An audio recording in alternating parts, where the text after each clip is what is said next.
The old ship sat in the darkest corner of Hangar Bay 12, its metal skin covered in dents and scars from battles long past. Captain Mark Roberts walked slowly around it, his boots echoing in the empty space. While other captains rushed to claim the shiny new vessels with their fancy computers and glowing engines, Mark saw something different in this forgotten warrior. The ship had no name anymore. People just called it the Rust Bucket. Its paint was peeling, showing the gray metal underneath.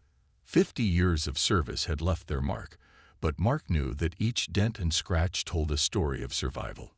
He stopped at the front of the ship, looking up at its nose where faded letters still showed through. UES 147. Workers moved around in the brighter parts of the hangar, preparing the modern ships for their missions.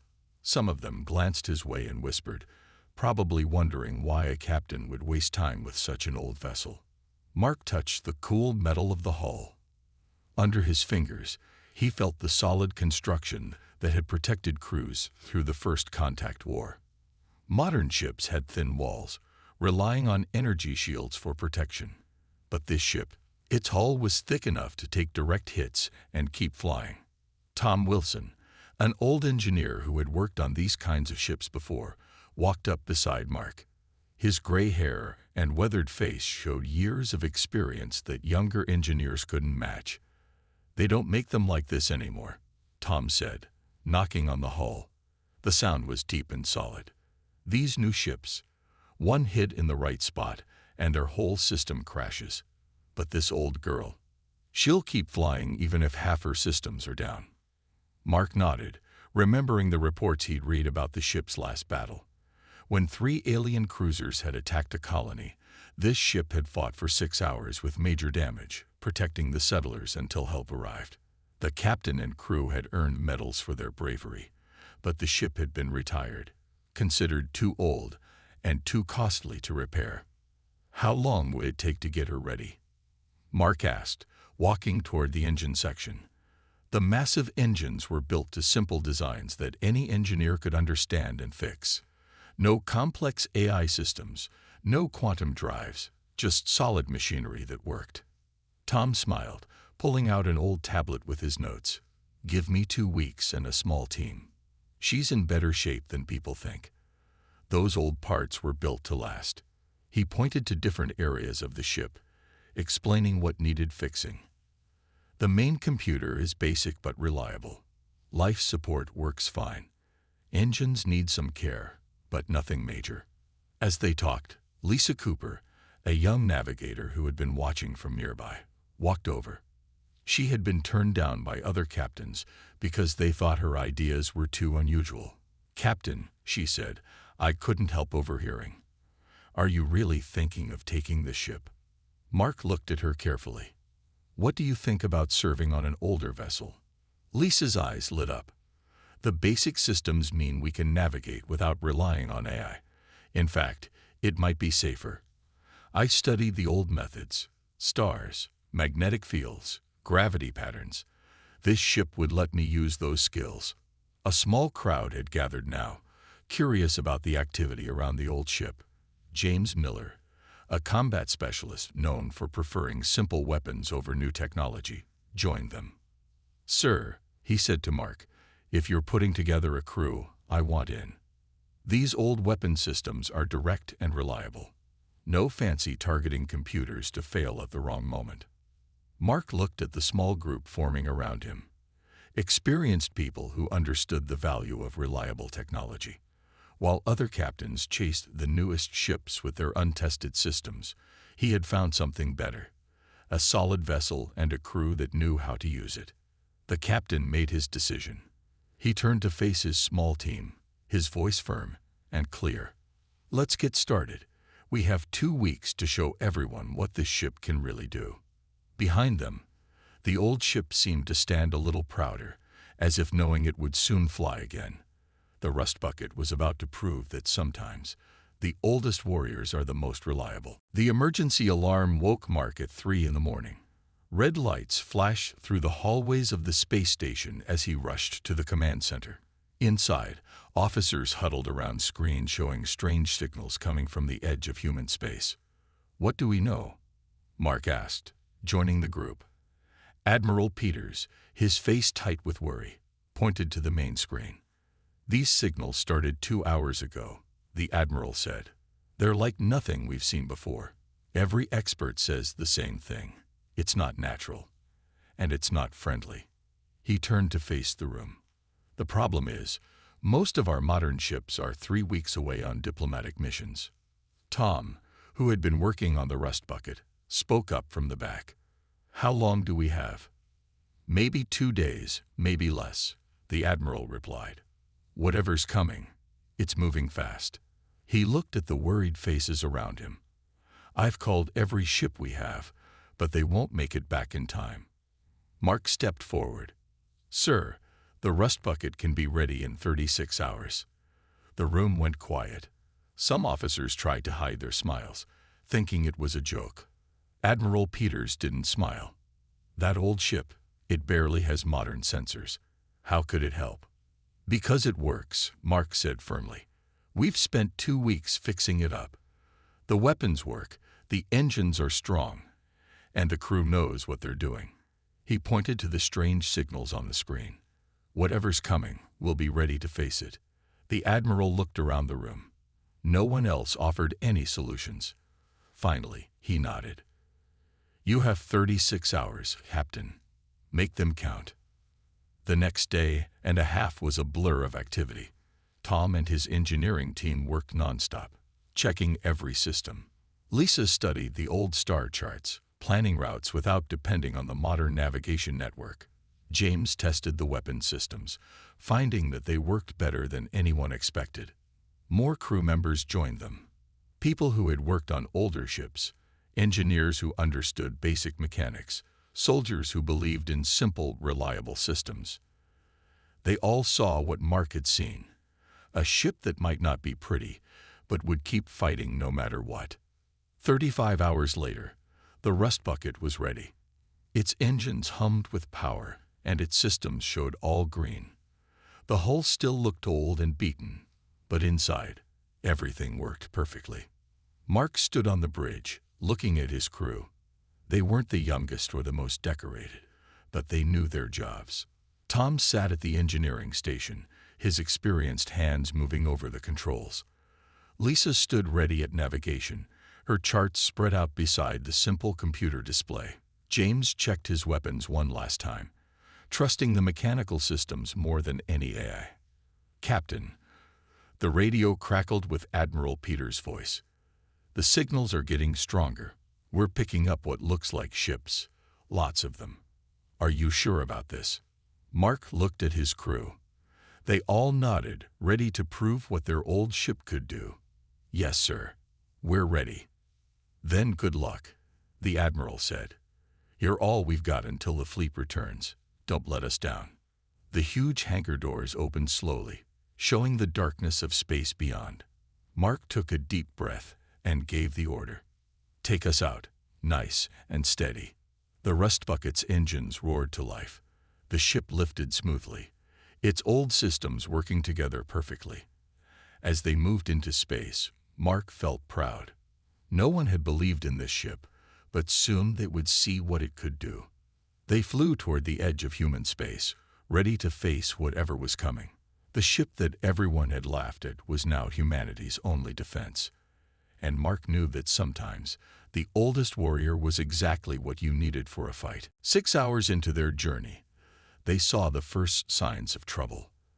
The mining colony on planet X-17 sent out a distress call. All their modern computers had stopped working, and 3 strange ships hung in orbit above them. Everyone, battle stations, Mark ordered. The crew moved quickly, knowing what to do. The rust bucket's old engines pushed harder, carrying them toward the colony. Lisa looked up from her navigation board. Captain, all the new navigation beacons are dead, but I can still track our position using the stars. She pointed to her paper charts, already marked with their course. The old methods were working when the new ones failed. Sir, James called from his weapons station. Those alien ships, they're huge. Each one is 3 times our size. He checked his simple radar screen, which still worked perfectly. The modern ship's fancy sensor systems would have shown much more detail, but right now, they weren't working at all. Tom's voice came up from engineering. "Captain, I'm seeing something strange. Every modern ship in the area is dead in space. Their computer systems just stopped. But our old systems, they're running fine." Mark understood then. The aliens weren't just attacking. They were using something that killed advanced technology. But the Rust Bucket, with its simple, older systems, was immune. The alien ships noticed them approaching. One turned toward them, probably expecting an easy fight. They had already disabled every other ship they'd met. But the Rust Bucket was different. Hard turn to port. Mark ordered as the alien ship fired its first shot. The Rust Bucket responded immediately. No computer delays, no electronic lag, just direct control from Lisa's hands to the ship's engines. The alien's shot missed completely. "They're trying to hack our systems," Tom reported, almost laughing. "But there's nothing to hack. These old circuits are too simple for their attacks." James targeted the nearest alien ship. The Rust Bucket's weapons were basic, just simple guns and missiles. But they worked. Firing main guns, the shots hit directly, surprising the alien ship. Its fancy shields flickered as the Rust Bucket's solid metal shells tore through them. More alien ships turned to attack, but the Rust Bucket had advantages they didn't expect. When they tried to shut down its computers, the mechanical backup systems kept working. When they looked for electronic weaknesses, they found only sturdy circuits that ignored their attacks. "Another ship coming in from behind," Lisa shouted. The Rust Bucket shook as it took a hit, but its thick hull held strong. Modern ships would have crumpled, but this old warrior was built to take damage. "Return fire," Mark ordered.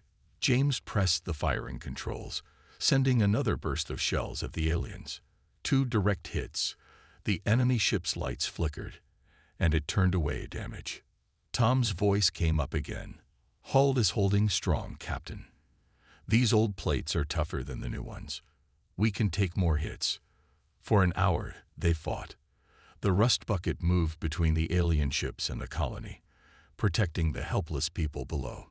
Its old weapons kept firing, its simple systems kept working, and its tough hull took every hit the aliens could give. Finally, the alien ships pulled back. Maybe they were confused by this ship they couldn't disable. Maybe they were scared of something they couldn't understand.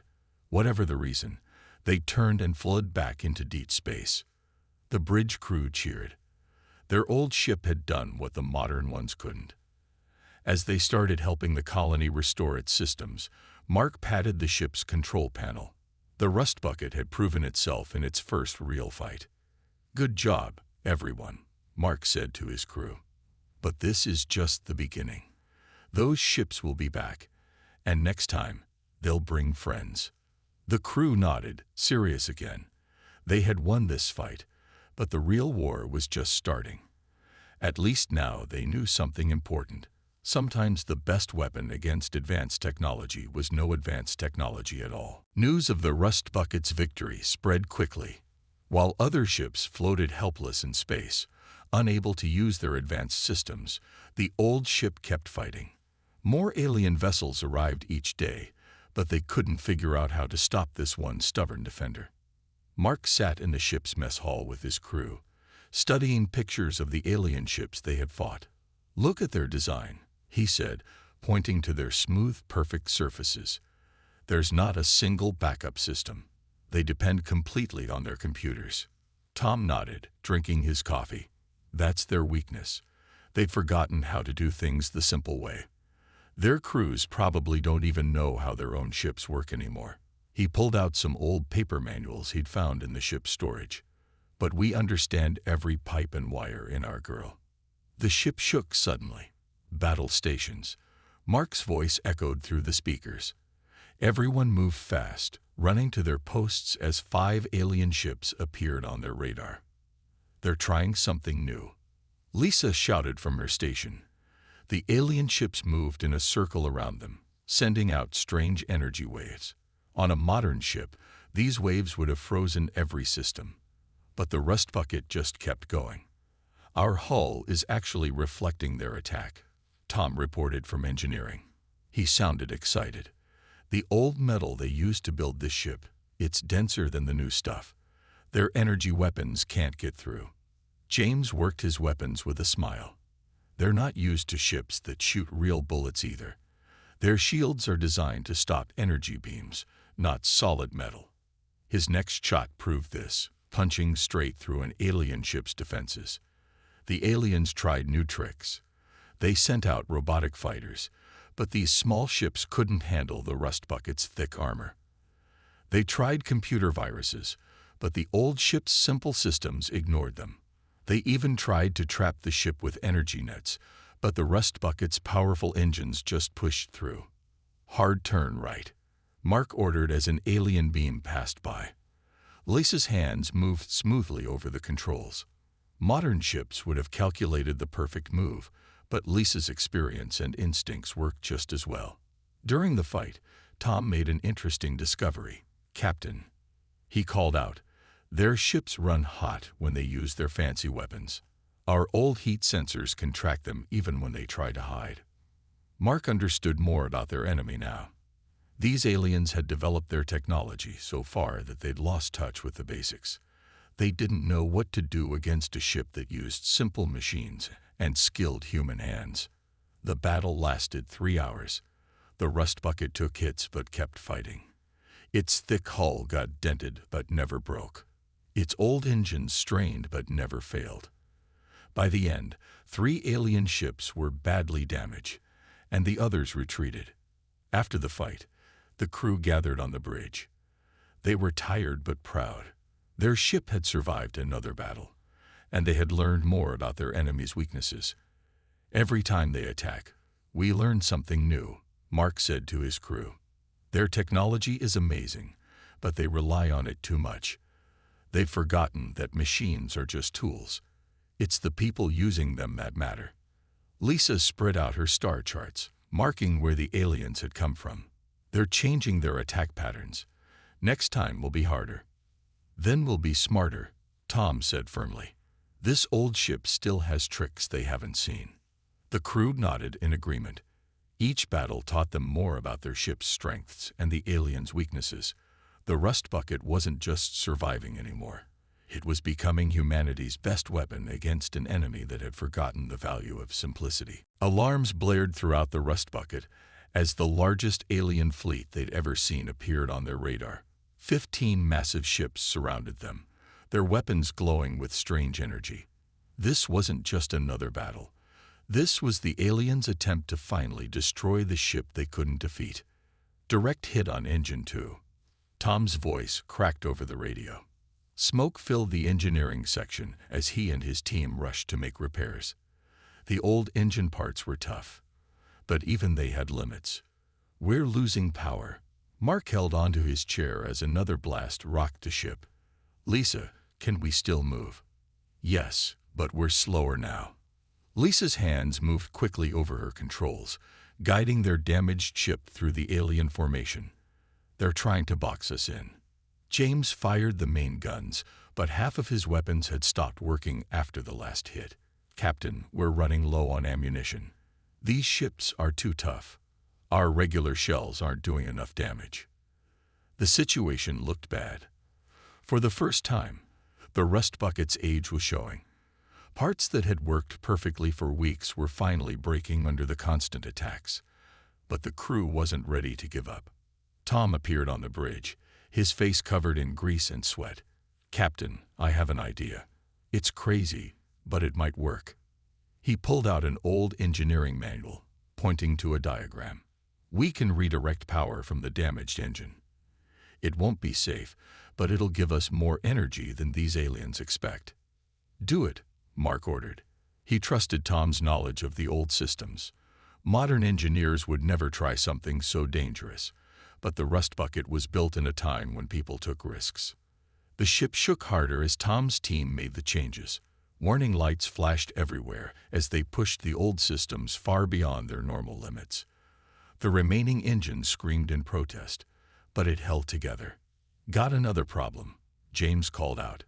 Main guns are completely dead now.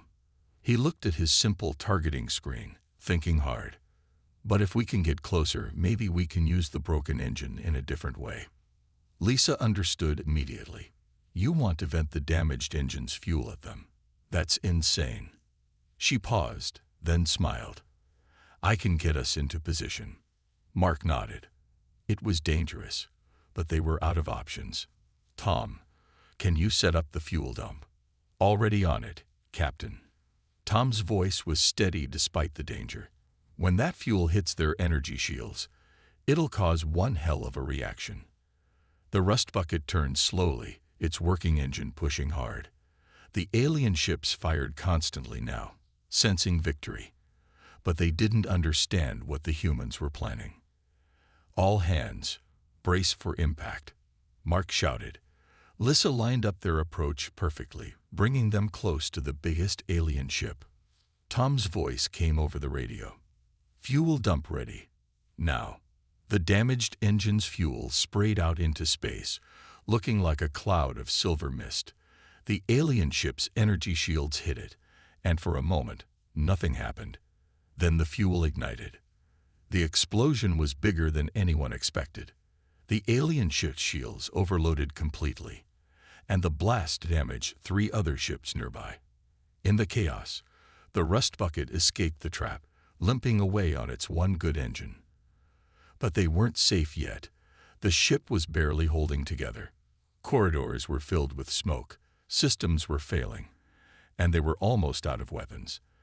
They needed time to repair, but the remaining alien ships were already regrouping. Captain, Tom said quietly, looking at his damage reports. We hurt them, but we're in bad shape. If they attack again before we can fix things. He didn't need to finish. Everyone knew they might not survive another fight. Mark looked at his tired crew. They had pushed themselves and their ship to the absolute limit. Now they had to find a way to survive long enough to make repairs. But the aliens weren't going to give them that time. The rust bucket hid in a dense asteroid field, its one working engine barely keeping it stable. Inside, the crew worked non-stop to fix what they could. Tom led teams through smoke-filled corridors, replacing broken parts with whatever they could find. Every hour, they listened to radio reports of more alien ships arriving in human space. Mark stood in the ship's small research room, looking at pictures and data from all their battles. Something about the aliens bothered him, but he couldn't figure out what. Lisa joined him, bringing more information from their damaged sensors. Look at this, she said, pointing to an image of an alien ship's interior they'd caught during the last battle. Their ship is completely automated. I don't see any manual controls anywhere. Tom walked in, wiping grease from his hands. Found something interesting in engineering. When we dumped our fuel, their shields didn't just fail. Their whole power system went crazy. It's like they didn't know how to handle something so simple. James entered next, carrying his old combat manual. Been reading about ancient warfare. You know what this reminds me of? Stories about modern armies that fell apart when they lost their technology. They forgot how to fight without it. Mark suddenly understood. He gathered his crew around a table covered with reports and pictures. Look at everything we've learned. These aliens, they're not just advanced. They've completely forgotten their past. What do you mean? Lisa asked, studying the images again. They've evolved so far with their technology that they don't know how to do anything without it, Mark explained. Their ships have no backup systems because they can't imagine their main systems failing. They don't have manual controls because they've forgotten how to fly without computers. Tom nodded slowly. That's why our old ship confused them so much. We're using technology they haven't seen in maybe thousands of years. They don't remember how to fight against simple machines and human skills. And that's why they keep trying to hack our computers, James added. They think everything must work like their systems. They can't understand a ship that runs on gears and switches and human hands. The more they talked, the clearer it became. The aliens weren't just attacking. They were trying to force humanity to fight the way they did, using only advanced technology. But the Rust Bucket fought differently, using methods the aliens had long forgotten. "Sir," a crew member ran in. "We're picking up transmissions between the alien ships. Our old radio can hear them, but they don't know we're listening." The crew gathered around the radio. The alien language was strange, but their translation computer, simple enough to still work, helped them understand parts of it. What they heard confirmed their theory. The aliens were arguing. Some wanted to retreat, scared of the primitive ship they couldn't defeat. Others couldn't accept that such ancient technology could hurt them.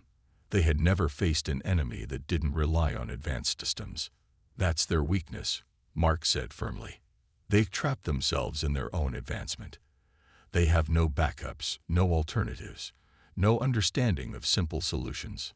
Lisa looked at their star charts. "The alien fleet is gathering for a big attack. They're bringing every ship they have." "Good," Mark replied, surprising everyone. "Because now we know how to beat them." "Tom, can we send messages to the old defense bases, the ones with ships like ours in storage?" Tom smiled, understanding the plan. "Yes, the old communication networks still work. The aliens never bothered to block them because they thought they were too primitive to matter." The crew felt hope rising again. Their ship was damaged but repairable. More importantly, they had found the aliens' greatest weakness. Their complete dependence on advanced technology had left them vulnerable to simpler, more reliable methods. Now they just had to convince the human defense force to trust their discovery. The fate of Earth would depend on whether humanity remembered how to use its oldest weapons. Admiral Peters stared in disbelief at the fleet gathering before him. 50 old ships, just like the Rust Bucket, had been pulled from storage and repaired in just 3 days. Their hulls were scratched and dented, their paint faded, but their engines hummed with power. Not a single advanced computer system among them, just solid, reliable machinery. The Rust Bucket led the formation, its battle damage still showing but its systems restored thanks to Tom's endless work. On its bridge, Mark addressed the crews of all 50 ships through the old radio network. "The aliens think we're weak because we're simple," he said. "They'd forgotten that humanity survived and grew strong using basic tools and brave hearts. Today we remind them that technology isn't everything. It's the people using it that matter." Lisa's voice came next, teaching the other ship's crews how to navigate using stars and simple instruments. Tom shared his knowledge about keeping the old engines running, and James explained how to use their basic weapons effectively against the alien shields. The alien fleet appeared exactly where they expected. 300 advanced ships, glowing with energy weapons and protected by shields that could stop any modern attack. They probably thought victory would be easy against such old human vessels. They were wrong. "All ships, attack formation," Mark ordered. The old ships moved together, their thick hulls protecting each other. When the aliens fired their energy weapons, the dense metal plates absorbed or reflected the attacks. When they tried to hack the human ship systems, they found nothing to hack. The space around them filled with real metal shells and missiles, physical weapons that the alien shields weren't designed to stop. 5 alien ships fell in the first attack, their crews confused by weapons they'd forgotten could exist. "They're trying to surround us," Lisa warned, but the human ships didn't need computers to work together. They moved as one, protecting each other's weaknesses, just like sailors had done for hundreds of years. The aliens launched their electronic attacks, but the old ships kept fighting. They tried their energy nets, but the powerful old engines pushed through them. Every trick that had worked against modern ships failed against these ancient warriors. Tom's voice echoed through the radio. "They're overheating. Their systems can't handle fighting this long without their computers managing everything." The alien fleet's perfect formation began to break. Some ships retreated, their crews unable to fight without their technology working properly. Others pushed too hard, their systems failing as they tried to match the simple endurance of the human ships. "Push forward," Mark commanded. "Show them what humanity's oldest ships can do." The final battle lasted 6 hours. The human ships took damage but kept fighting. Their crews worked together, using skills and methods passed down through generations of space travel. One by one, the alien ships either retreated or fell. When it was over, the 50 old ships floated victorious among the debris of the alien fleet. They had won not through superior technology, but through the strength of human skill and simple, reliable machines. Admiral Peter's voice crackled over the radio. "I never thought I'd see the day when our oldest ships saved humanity. Captain Roberts, you and the Rust Bucket showed us all that sometimes the old ways are the best ways." Mark looked at his tired but proud crew. Lisa had navigated them through impossible battles using paper charts and skill. Tom had kept their engine running with repairs that no modern engineer would have thought possible. James had proved that simple weapons, used wisely, could defeat any advanced defense. The Rust Bucket, the ship that no one had believed in, had led humanity to its greatest victory. As the fleet turned toward home, Mark touched the ship's old control panel gently. They had won because they remembered something the aliens had forgotten: that the greatest strength lies not in the most advanced technology, but in the wisdom to know when simple is better. Humanity had faced its greatest test and survived, not by moving forward, but by remembering its past. And the Rust Bucket, once mocked as outdated, would now be remembered forever as the ship that saved them all.